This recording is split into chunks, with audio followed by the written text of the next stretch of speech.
San Francisco, California, June 1899. A little-known 25-year-old Hungarian magician and escape artist by the name of Harry Houdini makes an astonishing debut at the Orpheum Opera House, one of the country's premier vaudeville theaters.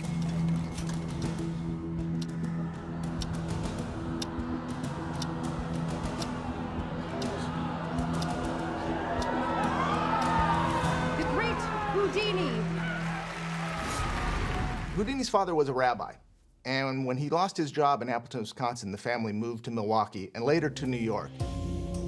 And it was there he met a friend who had a mutual interest in magic, and they formed an act, and they took the name Houdin and they added an I to the end, Houdini.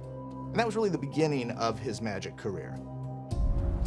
Houdini would come to town and he would challenge police officers and locksmiths to bring their best locks. He would put himself in these locks and he would escape them on stage in front of a live audience.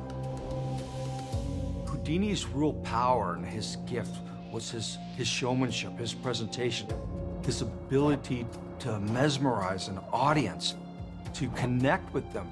Because here was this small immigrant man that conquered all his fears, that could do things that nobody else could do.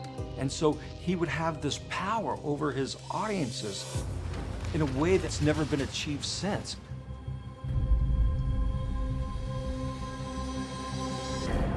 Over the course of his career, Houdini performed thousands of death-defying escapes. But of all his astounding feats, one was considered more dangerous and more impossible than the rest. Houdini depended on publicity stunts to draw people to the vaudeville theater to see him. The greatest of those publicity stunts was the overboard box escape. He started it in 1912 in New York. He announced that he would be doing this escape from a pier, and a massive crowd assembled to watch this. And Houdini showed up with his assistants, with the reporters, with his packing crate, and the police also showed up, and they said, "You can't do that, there's laws against that." Houdini decided to rent a tugboat on his own out to the middle of the East River.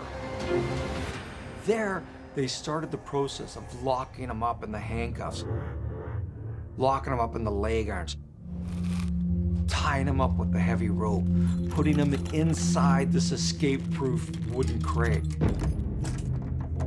nailing the lid on so it couldn't be opened. And even that wasn't enough. Then they tied the packing crate up with this heavy, strong rope.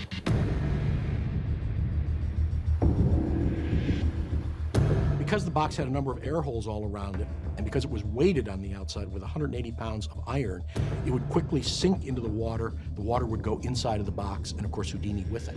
Everyone who worked with him knew that it was a dangerous feat. The story was that they used to hold their breath with him because they used to anticipate how long he would be under the water.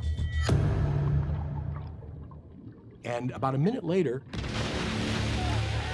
suddenly Houdini would bob to the surface free, completely free of the box and the handcuffs. And what's amazing about the overboard box escape is that when the box was hauled up, it was still locked, it was still nailed shut. And when it was opened up, the handcuffs were found inside, also closed. How did he escape from this wooden packing crate into the river?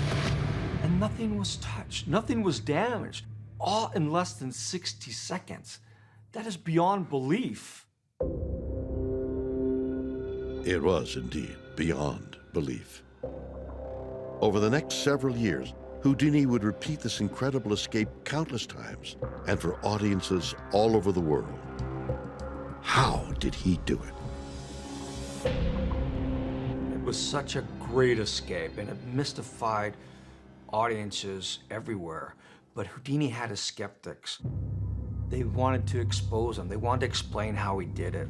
They figured Houdini would sneak in during the middle of the night and cut a little trap door, or have an escape panel that he could get out of it some way that nobody knew about.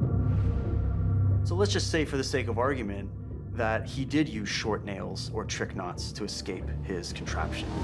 How is it possible that he got out of his handcuffs, out of his leg irons, put the box back together again, tied it all back up, all within 57 seconds while holding his breath? Houdini would invite anyone on stage to examine the nails, to handle the nails, to put in your own nails. And you might also suggest, was Houdini ever in the packing crate in the first place? He was, in that these had holes in them, and he would poke his finger out and they would see, and even as he would be raised, he would poke a little American flag or something out. So you could see from the time that it went under the waves that there's someone inside that packing crate. For nearly a century since his death, magicians have tried and failed to figure out just how Harry Houdini managed this incredible escape.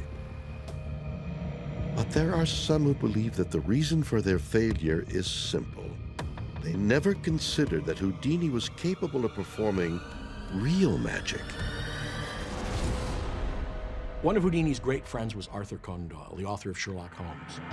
Conan Doyle believed very strongly in spiritualism, and he saw a number of things that he considered evidence that Houdini was actually a psychic and was dematerializing out of his escapes. He always chided Houdini that he should be honest with his audience and tell them not only that he has these powers, but that these powers exist for everyone to share. Sir Arthur firmly believed that Houdini was supernatural, and he could not be talked out of this by Houdini. But Houdini went out of his way to say there is nothing supernatural about my feats. My brain is the key that sets me free. That was what Houdini would say over and over again.